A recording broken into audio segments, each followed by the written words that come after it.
Hey everyone, welcome to InsideFlix. We are back doing our weekly box office report. Rich, tell us which films took the top 5 at this past box office weekend. Coming in number 1 is DC League Super Pets with 23 million. Coming in at number 2 is Jordan Peele's Nope with 18.5 million. Number 3 is Thor Love and Thunder with 13.1 million. Number 4 is Minions The Rise of Gru with 10.9 million. And rounding off the top 5 is Top Gun Maverick with 8.4 million. DC League of Super Pets underperformed at this box office. It did lower than they expected. Yeah, I think they expected like 25 million and it just went under with 2 million. So, yeah. This is exactly what I was expecting the movie to come in and at. So, I mean, for me, it's kind of like no surprise. But, I mean, I kind of like what I was saying last week. I mean, the movie just looked very kind of soulless and very kind of just like a cheap cash grab. It looked like they saw the success the Illumination was having with The Secret Life of Pets, and they just wanted to do their version of it. And they were like, oh, let's do a superhero spin on it. And the marketing for the movie was awful. So this number to me is no surprise. What was a surprise is seeing the reactions to the film, because all the audiences and families that went out to go see the movie and all the critics that went to go see the movie seem to be really enjoying it and seem to be saying that the movie is much better than what the marketing made it seem. No, I agree that the marketing was bad for the Super Pets, but I thought that the marketing for Nope for last week was great, tremendous, and that didn't do well. So I think this is just the beginning of the end. I think summer is over. I mean, this is July, the end of July, and August, I think, is going to be dead. And then even the next month, September, it's going to be worse. I think we won't have a pulse till October, maybe Halloween Kills. Well, let's talk about Nope, because Nope dropped about 58%. It took the second spot. This seems to indicate that the film will not end up having long legs. It seems like that the film will kind of slowly fizzle out through the next couple of weeks before ultimately landing on VOD. Mm-hmm. Despite earning decent reviews from critics, but it really seems like this film didn't necessarily connect with moviegoers. Now, is this a case of like love it or hate it type of reaction for audiences? Because if this movie is loved by a lot of people but hated by a lot of people as well, that doesn't necessarily mean long legs. Yeah, but the film hasn't opened up in any international markets too, so I wouldn't be surprised if they hold back on the VOD release until it opens up internationally. I mean, well, it really depends on how much it drops further in the next couple of weeks. I mean, if it continues to drop, they won't have no choice but to put this on VOD as soon as possible. Sure. But also, while this is a big drop, it's also not like a horrible drop. It didn't have it wasn't over 60 or anything. Oh, it's close. So what I'm saying, I know. But what I'm saying is like it could still have legs. I mean, you got to see how it performs throughout the week. I think there's a chance the movie's gonna still stick around for a few more weeks. But like I said, the weekend was pretty slow. I mean, Nope should have made even more. Well, Super Pets should have made more, and then Nope should have made more. Mm-hmm. The drop shouldn't have been that big because it didn't really have that much competition with Super Pets. I mean, it's a different audience. Yeah. Now, I wonder if this has something to do with disposable income. It really seems like moviegoers are kind of hurting financially nowadays, especially with high prices, inflation and stuff like that.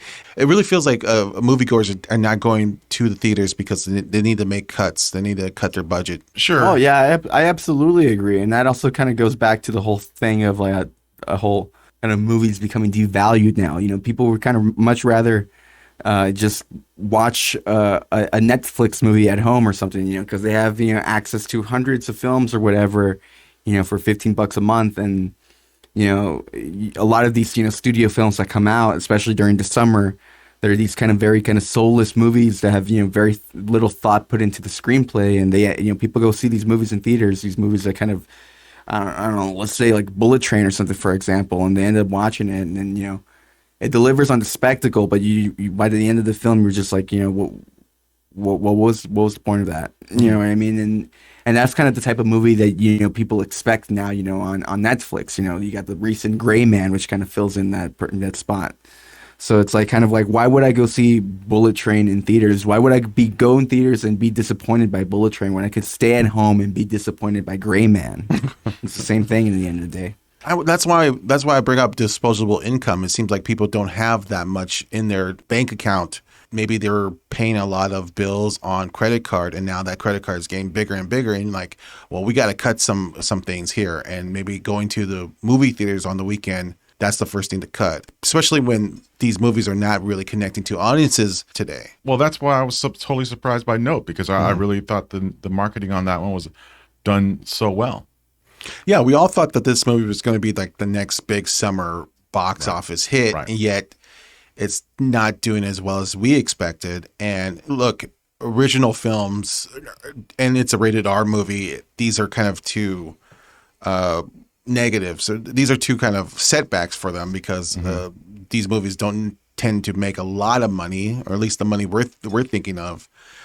Maybe that has something to say more about the film industry than anything else. But I was even shocked about Thor's drop for the last couple of weeks. You know, that movie didn't have long legs either. Although, let's be clear, that's making a lot of money, but not as much as I think Marvel wanted to make. Yeah, so it's not going to match Ragnarok. Right, it clearly isn't.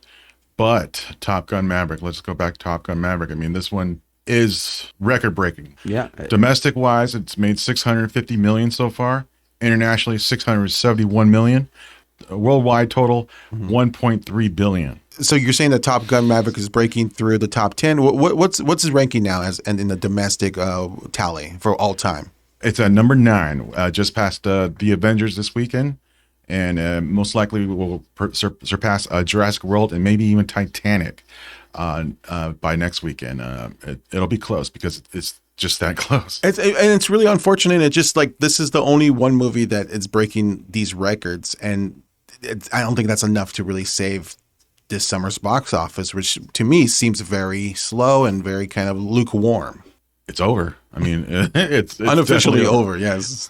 Before we get to like predictions, so let's quickly tell us the rest of the top 10. Coming in number 6 is Where the Crawdads Sing. Number 7 is Elvis. Number 8 is The Black Phone. Number 9 is Jurassic World Dominion. And number 10 is the new film Vengeance. All right, Rich, tell us what movies are coming out this Friday. This Friday, like we mentioned, was Bullet Train opening wide, and Joe Coy's Easter Sunday, which is coming out on August. On August, yeah. So those are 2 wide ones. And also opening up in limited release is A24's Bodies, Bodies, Bodies, and Magnolia Pictures' I Love My Dad.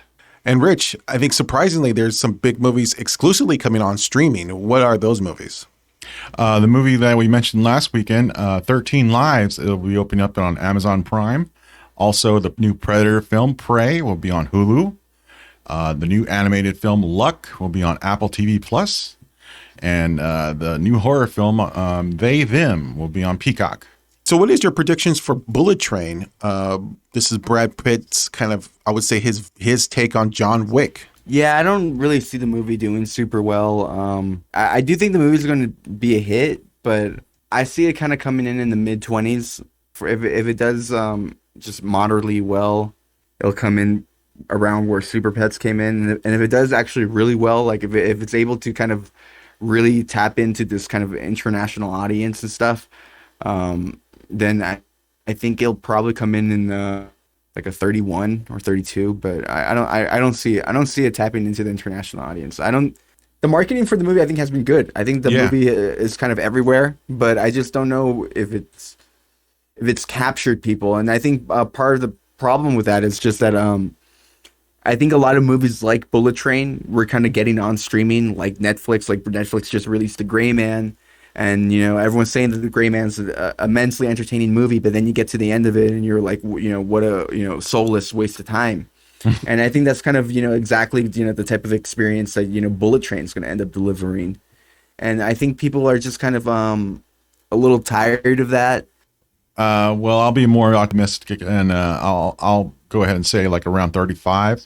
I think it'll grab not only Brad Pitt's fandom and even Bad Bunny, Bad Bunny's fans. I mean, I think he's going to go out and do the international marketing and will grab Spanish-speaking audience. Yeah, I think this movie is going to do a lot better internationally than domestically. I think Bullet Train is probably going to do around 35 to 40.